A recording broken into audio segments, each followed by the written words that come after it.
It was supposed to be a joyful Christmas dinner. My children, grandchildren, and a few close friends were gathered around the table. The fireplace crackled, laughter echoed, and I sat quietly, thankful for the moment, until my son raised his glass, smiled, and said, "Dad, how's life with the new car I bought you?" The room fell into an eerie silence. Everyone turned to look at me. I slowly placed my fork down, because the truth was, he didn't buy me that car. My daughter did. But she used his money and told him I refused to say thank you. She had always played the puppet master, controlling family narratives, twisting truths, turning siblings against each other.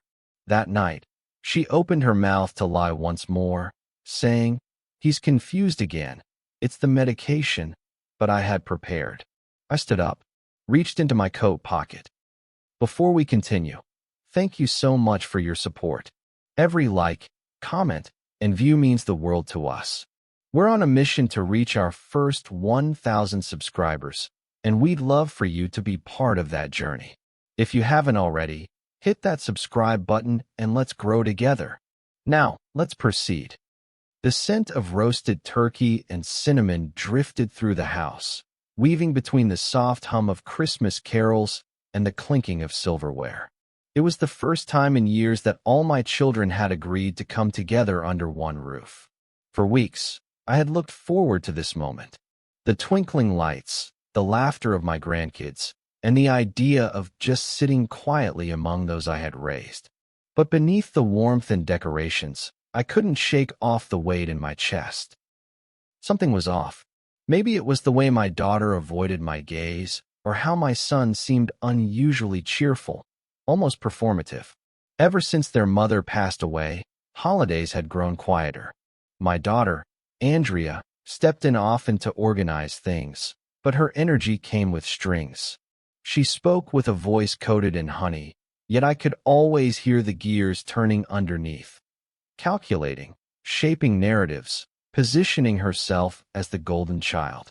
My son, Derek, was the quieter one. Practical, honest, and kind-hearted, he lived out of state and didn't visit often, though he sent money regularly. He told me 2 months ago he was getting me something special for Christmas. I thanked him, not asking questions. When a brand new SUV appeared in my driveway 3 weeks later, I assumed it was from him.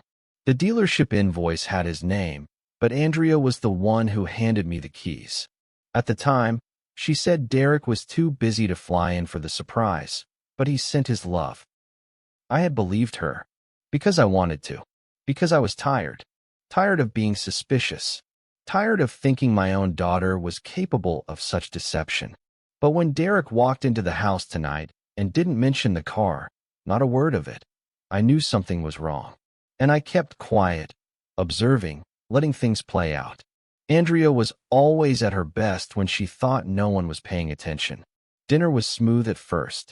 Ham, green beans, mashed potatoes, the usual holiday fare. Glasses clinked with toasts, and the younger ones laughed over corny jokes and matching pajamas.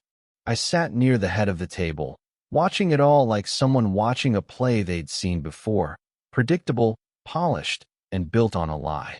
My daughter buzzed around the room, orchestrating every detail, her voice rising with laughter every time someone praised the decor or meal. She was good at this, masking manipulation with charm. My gut told me she was building to something, and then it came. Derek, mid-bite into his slice of roast, turned toward me and grinned. "Dad," he said, "how's life with the car I bought you?" His voice was sincere, casual, proud. The room froze like someone had killed the music. Andrea, standing beside the drinks table, stiffened. Her eyes darted toward me, then to Derek, then back to me again. I could feel everyone's gaze slowly pivot toward me. Even the youngest ones quieted down. My fork hovered midair, untouched. Andrea stepped in before I could respond. "Oh, Derek, you know how Dad gets confused sometimes with all his meds," she said with a soft chuckle, placing a hand on my shoulder. I was the one who helped coordinate the surprise. "But you know, he thought the dealership handled it." She smiled sweetly at the others. It doesn't matter, though. He loves it. I didn't say a word. I just smiled faintly and nodded. Let them believe what they wanted for now. But inside, my heart pounded. That wasn't the first lie she'd told in my name. And this time, she had crossed a line. She used her brother's money to buy the car, then acted like she had done it all. And worse, she had told him I never acknowledged the gift, claiming I was ungrateful, forgetful, and emotionally distant. I knew because I had seen the messages. Screenshots a friend had shown me when they overheard her at a local cafe, mocking me. She had said, "He's old. He'll forget who gave him the car in a month. I'll make sure Derek feels appreciated for something else." I earned that praise. Not him. That was 2 weeks ago. I had kept quiet, but tonight, she gave me no choice. Not when she twisted the knife so effortlessly in front of the family. My son was looking at me now, his brows furrowed, clearly sensing something was wrong. The rest of the family awkwardly resumed eating, the tension pretending to dissolve, but it lingered like smoke from a burnt candle. And in that moment, I knew exactly what I was going to do. As the evening dragged on, my smile stayed fixed like the porcelain angel perched atop the tree, fragile and unmoving. But inside, a storm churned. Every laugh Andrea gave, every glance she tossed across the table, was like sandpaper against my skin. She had mastered this, curating a version of herself that the world applauded, while quietly rewriting the truth for those who couldn't see through her charm. And the worst part? I had enabled it for years, brushing off her little lies, covering for her missteps, letting her control the family narrative just to keep the peace. But peace is a poor excuse for allowing betrayal to fester. Derek tried to shake off the awkward moment by shifting the conversation to work, asking the cousins about school, cracking jokes with the younger kids. Still, I could see the question swimming behind his eyes. Why hadn't Dad thanked me directly? Why did Andrea speak for him? He didn't say anything out loud, not yet, but I knew my son. He was starting to put things together, and that made Andrea nervous. She laughed too loud, drank more wine than usual, and subtly redirected every topic back to herself. I watched her, calm and quiet, counting the moments until I would unwrap the truth like a delayed present. I had spent weeks preparing. After my friend showed me the screenshots, I started digging. I found a paper trail of transfers Derek had made into Andrea's account, marked for Dad's gift. There were emails she forwarded to herself from Derek's address, subtly edited, deleting entire lines to alter meaning. She even went so far as to send me a thank you note via text from Derek's name, saying he didn't want recognition but just hoped I'd enjoy the ride. Except Derek never sent that message. It was all fabricated. An illusion crafted by a daughter who thought she could manage the truth like she managed a dinner party. Worse still, I found out she'd been siphoning small amounts from my account too. Tiny charges at first, camouflaged under things like groceries for Dad and pharmacy run. But when I matched them against my receipts, they didn't hold up. The car wasn't the only lie. The deeper I looked, the more tangled it became. She had been building a world where she was the doting daughter and I, the fading father, grateful, confused, and silent. Silent. That was the word she always used about me. Dad doesn't remember, she'd say. He doesn't speak much anymore. I realized then, she didn't just count on my silence. She depended on it. Well, not anymore. Dinner was over now, and people were slowly retreating into the living room, unwrapping gifts by the fireplace.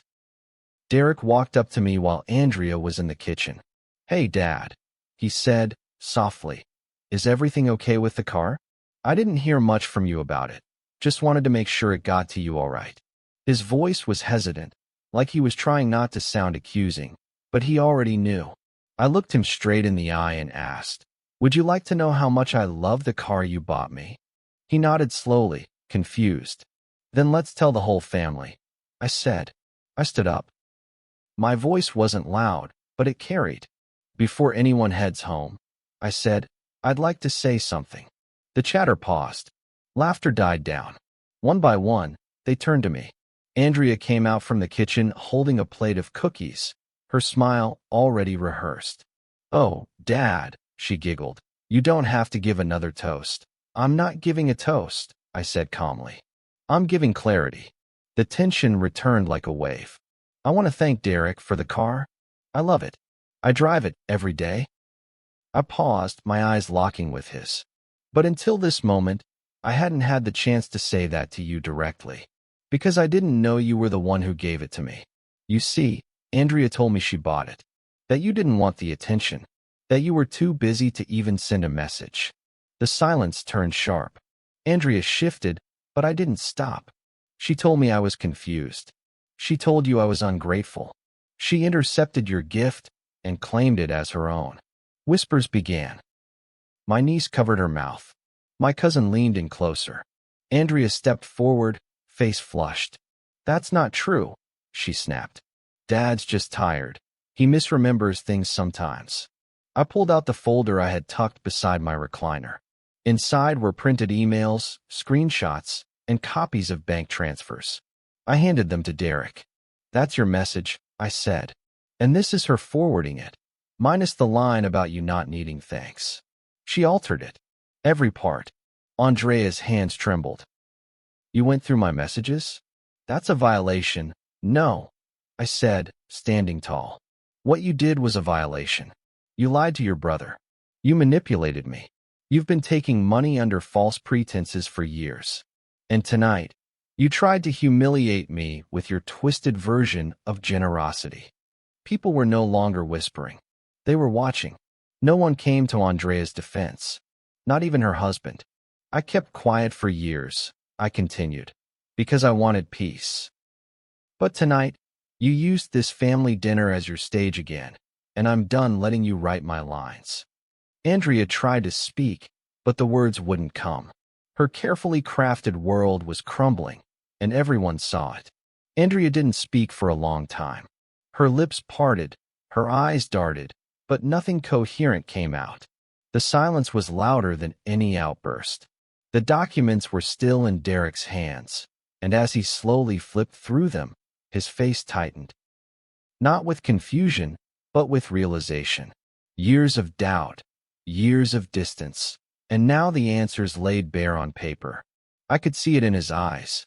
He wasn't just angry, he was heartbroken. The rest of the family watched like an audience at a play they hadn't expected to turn tragic.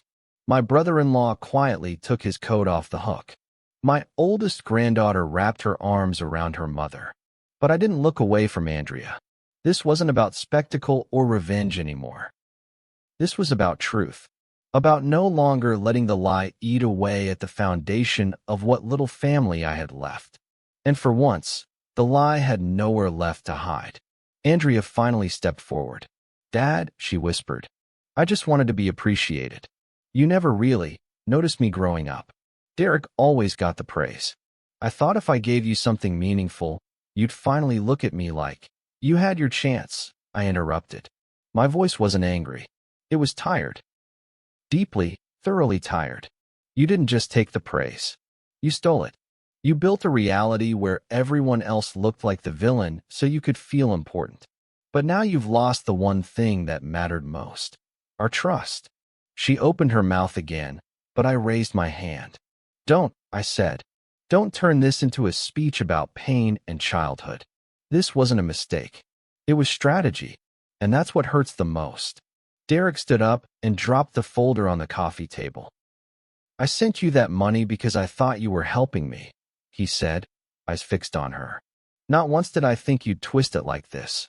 You made me think my own father didn't care." Andrea's voice cracked. "I didn't mean to. Save it," Derek said flatly. The room shifted again. A quiet shuffle of feet. Someone turned off the music. My sister brought over her coat and kissed my forehead. "You handled that with more grace than I ever could," she said. I nodded, unsure how to respond. There was no joy in this. No relief. Just a strange calm. Like standing in the aftermath of a storm, knowing the house still stands, but you'll never look at the walls the same way again. Before anyone could leave, I took a deep breath and said, "One more thing. I reached into my inside jacket pocket and pulled out a small white envelope. I handed it to Derek. It's a notarized letter, I explained. I updated my will 2 weeks ago. I left instructions to make it public today, just in case this conversation didn't happen. I wanted you to know the truth, no matter what. Andrea has been removed as beneficiary of my accounts and estate. Everything I leave behind will go to you and the grandkids directly, and she will not have access to any control. Andrea gasped. Dad, no, you can't. I already did, I said. You've spent years rewriting stories. I just wrote the final chapter of mine. She fell back onto the couch, stunned. Her husband stood behind her like a shadow without a face. Not once did he come to her defense. Maybe he was just as deceived. Or maybe he was tired, too. But no one said anything in her favor. Not this time. I turned to Derek. You never asked for praise. You just gave from your heart. And that matters more than any show of generosity. You may not visit often, but I know your love is real. And that's worth more than any car. He put a hand on my shoulder, his grip firm. Thank you, he said quietly, for finally saying something. I wish it didn't have to come to this, but I'm glad you didn't stay silent. That night, most of the guests left early. The gifts remained unopened under the tree. Andrea didn't say goodbye. She just sat there, holding her own wine glass, staring at the fireplace as if it could somehow reverse the clock. But there's no going back once the truth steps into the light. Lies have no shadow to hide in when the fire is lit bright enough. The next morning, I woke up and made myself a quiet breakfast. No noise, no drama, just a clean morning. I opened the garage and stared at the car. I didn't need it to remind me of betrayal anymore. I saw it differently now, not as a stolen gesture, but as a symbol of truth reclaimed. I knew things would never be the same between Andrea and me again, and maybe that was okay. Sometimes, the most honest gifts come when the wrapping is torn and scattered. And sometimes, Christmas is when the masks finally fall. If you enjoyed this story, don't forget to like, comment, and subscribe for more stories like this. Hit the bell icon so you never miss an upload.